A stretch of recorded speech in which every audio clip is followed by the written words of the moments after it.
Hey, boys and girls, ladies and gentlemen, and everything in between. Joe here, Final Round Performance.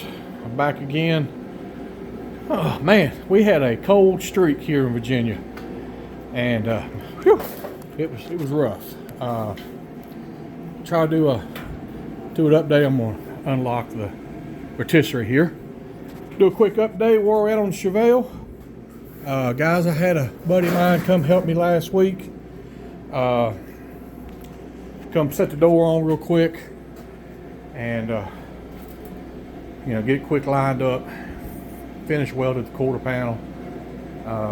So passenger side is done. Now a lot of you are going to say, well, you already got body filler in it right here. Well, you know what? Yeah, I do. And you spot weld under here, you get a little heat transfer. And this is door glass. I do use door glass because it don't shrink, it's waterproof, etc. Same down here at the rocker. This is just, roughed in. Up here on the C-pillar, obviously, it's done. This was the shipping damage. Again, not AMD's fault. I highly recommend AMD stuff.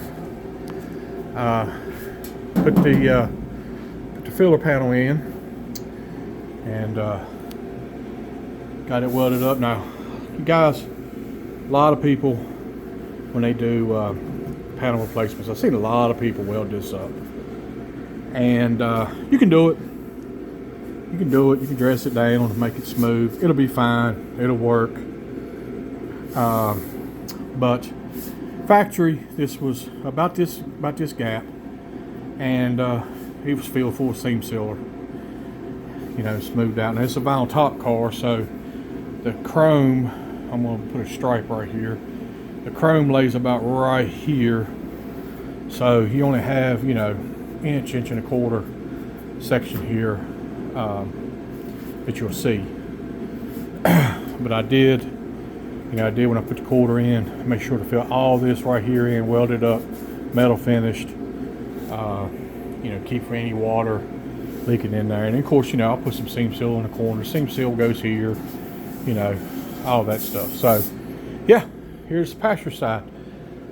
And the garage is a wreck, guys and girls. One of my other videos, I talked about working every day, maybe coming out and doing some cleaning, and man, look, whew, I need to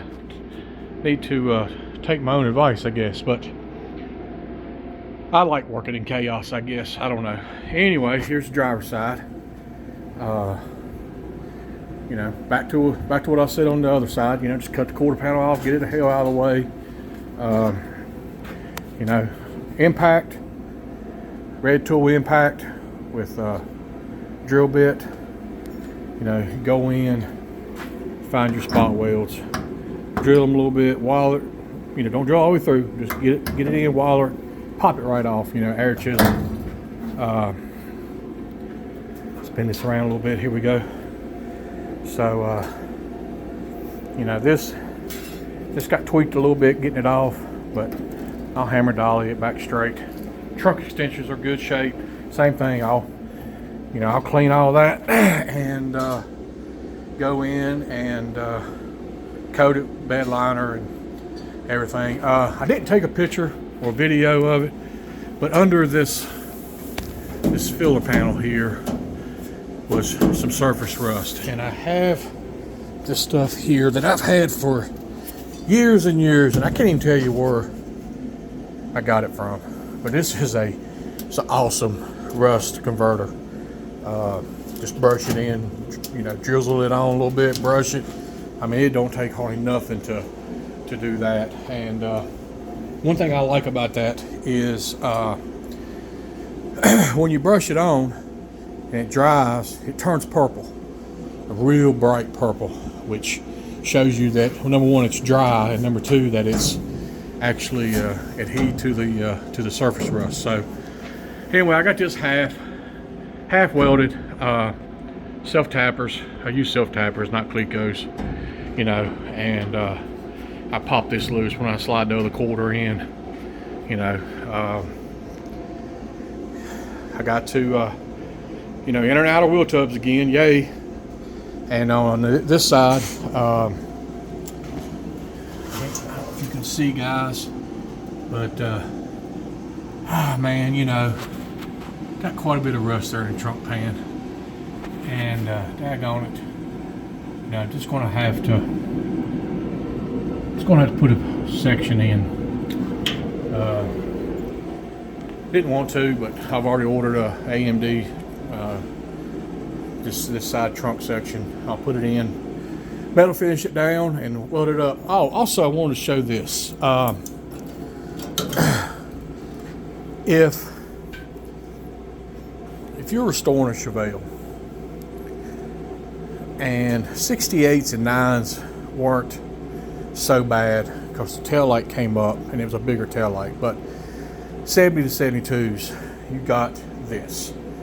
Okay, this is where the trunk shuts right here, quarter wraps around, bumpers right here, right?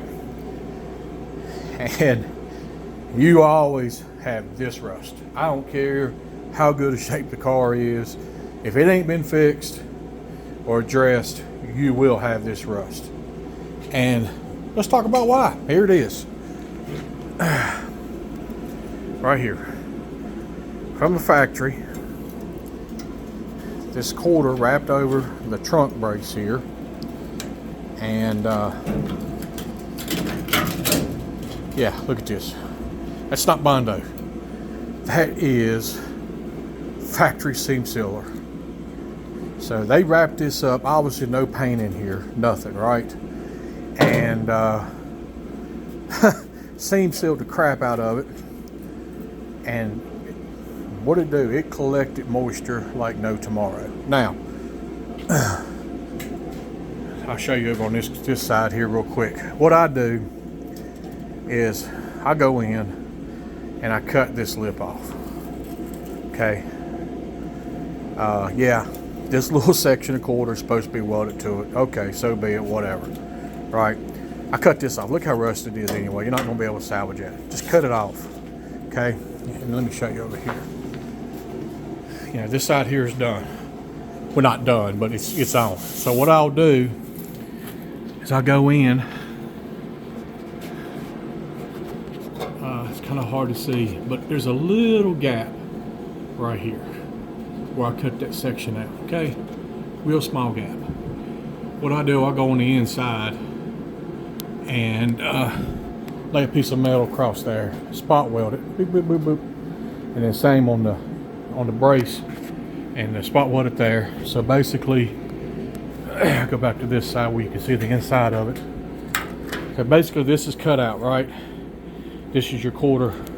This is cut out right here, across here.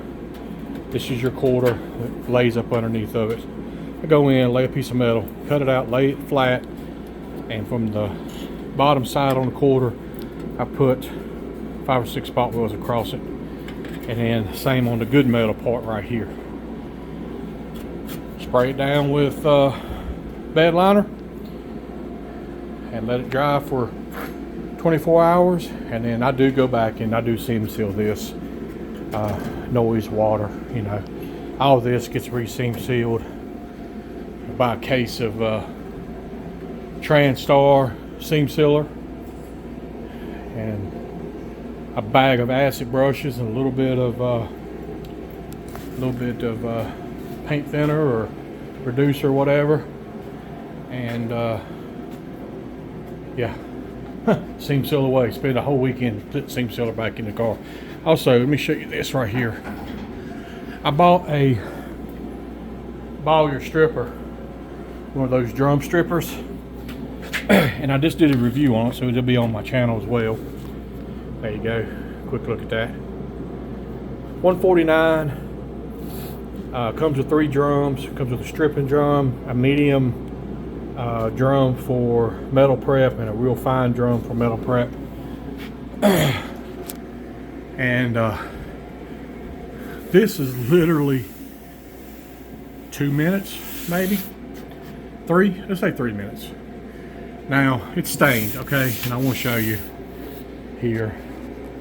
You know, it's got pitting in it, okay. Look, and I'm not gonna put a risky on. It's a vinyl top car, You know, I'll put rust converter on it. It'll get epoxy primed, sealed, and probably get a base coat on it just for moisture prevention. Scuff it up to glue the top back on it. But I do want to show you this. Check this out. This is a 56 Studebaker truck door. We have the Studebaker sitting outside right now. And I timed this. You know, I'm a fairly big guy, 6 foot, 260. You know, so a little bit bigger than my hand, right? 30 seconds. Stripping lacquer off. I timed it just to see, again, lacquer paint took 30 seconds to do this section. Man, now if you've ever stripped lacquer paint, yeah, you know the fun. And didn't gum the wheel up at all. It's actually the last thing I did before I made a video. Look at that. Didn't even gum the wheel up at all. So look at my other video on this tool review. And like, subscribe, share, please, on that. And yeah, more updates, more to come. Cars trucking right along. Oh, AMD got the quarter panel in a little quicker. Plan on picking it up tomorrow. So today is Tuesday, so yeah, Thursday, Friday we'll be hustling into the weekend and try to get at least the inner and outer wheel boxes and the trunk repair done. Maybe get the quarter panel set on it. But anyway, here's the update, and I hope everyone has a wonderful afternoon and night. Get out to the garage, people. Do a little work. Come to my garage and help me clean up my mess. Like I said, I need to take my own advice on that, but I'll get it done. I'll get it cleaned up. I like chaos, I guess. So anyway, I hope everyone has a wonderful evening and day and night, and I will catch you next time.